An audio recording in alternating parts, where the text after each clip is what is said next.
नाम से सामाजिक संगठन बनाया, उनके यदि अतीत में जाए तो डॉक्टर आर.एस. प्रवीण जब बहुत छोटे से बच्चे हुआ करते थे, उनके माता पिता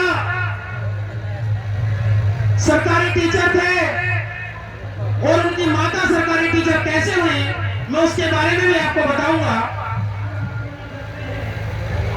आर.एस. प्रवीण जी के जो नाना नानी थे वो बहुत गरीब स्थिति से और बाल मजदूर थे। जब उनकी नानी और उनकी मम्मी बाहर मजदूरी करने के लिए जाती थी और उन्हें बहुत कम एकाने दुकाने जो भी मजदूरी चलती होगी उस समय, वो उन्हें बहुत मेहनत के साथ मिलता था। ठीक उसी समय पे दलित समुदाय के 2 टीचर उनके गांव में पोस्टिंग हुई। ओम पाल जी मेरी बात को ध्यान से सुनना। 2 सरकारी टीचरों की पोस्टिंग हुई और जब वहां पोस्टिंग हुई तो वो पढ़ाने के लिए जब उस गांव के अंदर गए तो उन्हें रुकने की व्यवस्था नहीं हो पाई। किस कारण? क्योंकि वो शेड्यूल कास्ट के थे। वहां के जो अपर कास्ट के लोग थे उन्होंने कह दिया कि ठीक है आप टीचर तो हो यहाँ पर, लेकिन आप अपने रुकने की व्यवस्था स्वयं करिएगा। आप यहाँ, आपको ना यहाँ तो कमरा मिल सकता है किराए पे, ना कोई आश्रय मिल सकता है।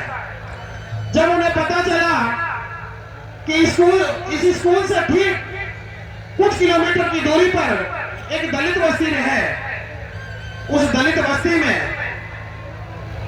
Doctor R S. प्रवीण जी के नाना नानी रहते थे। इंतफाक की बात है कि वो दोनों टीचर उसी कॉलोनी में चले गए जहां डॉक्टर आर.एस. प्रवीण जी के नाना नानी रहते थे। मेरी बात को बड़े गौर से सुनना, मैं क्या बताना चाह रहा हूं।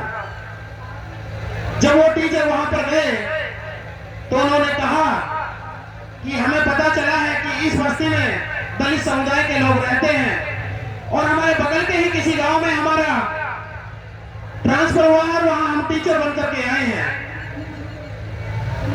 तो डॉक्टर आर.एस. प्रवीण के नाना नानी ने कहा कि ठीक है आप रुक तो सकते हैं, हमारा टूटा सा मकान है।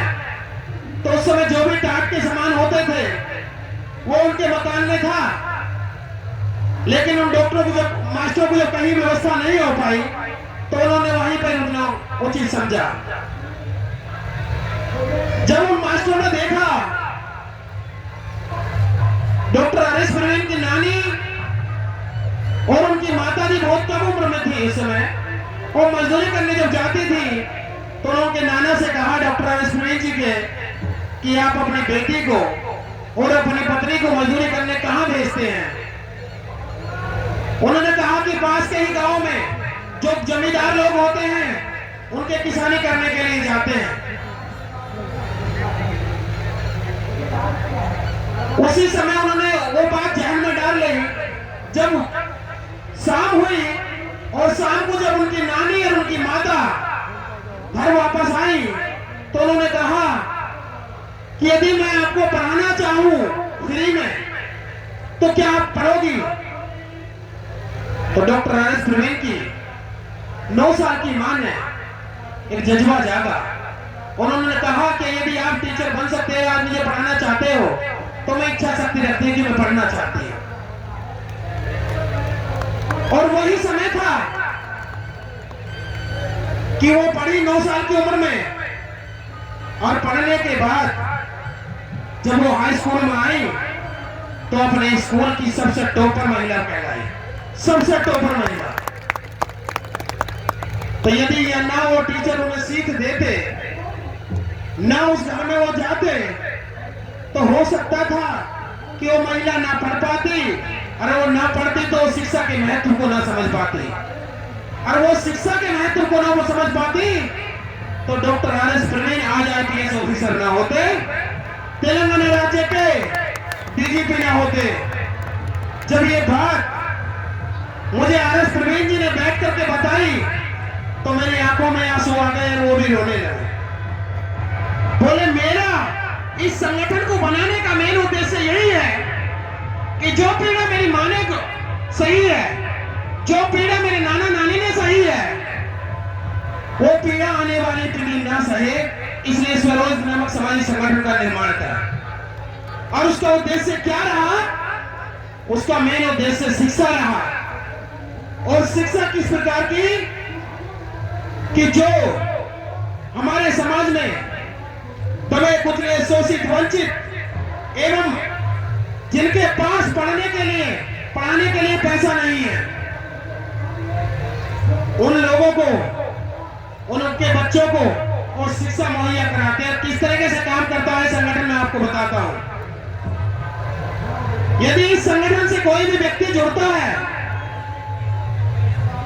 और जुड़ने की भी क्या प्रक्रिया है, यदि मान लिया जाए किसी गांव को लेकर के हम बात करें, मैं अपने बहलोपुर गांव की बात करूं, तो मेरे गांव के अंदर कोई भी ऐसा परिवार नहीं है जिसके अंदर ग्रेजुएट व्यक्ति ना हो। यदि हर परिवार अपनी व्यक्तिगत जिम्मेदारी समझ करके 1 घंटे का समय निकाल करके किसी चौपाल में, धर्मशाला में, मंदिर में, मस्जिद में, किसी में भी, एनीवे मदरसे में भी समय निकाल करके यदि अपना अनुभव, अपनी पढ़ाई, अपने से छोटे बच्चों को अगर 1 घंटे का समय निकाल करके वो बच्चों को पढ़ाएगा, तो जो तैयारी उस बच्चे की होगी पढ़ाने वाले की, मैं उम्मीद करता हूं वो ज्ञान आपको किसी कोचिंग सेंटर में, लाखों वाले में चले जाइए, नहीं मिल सकता।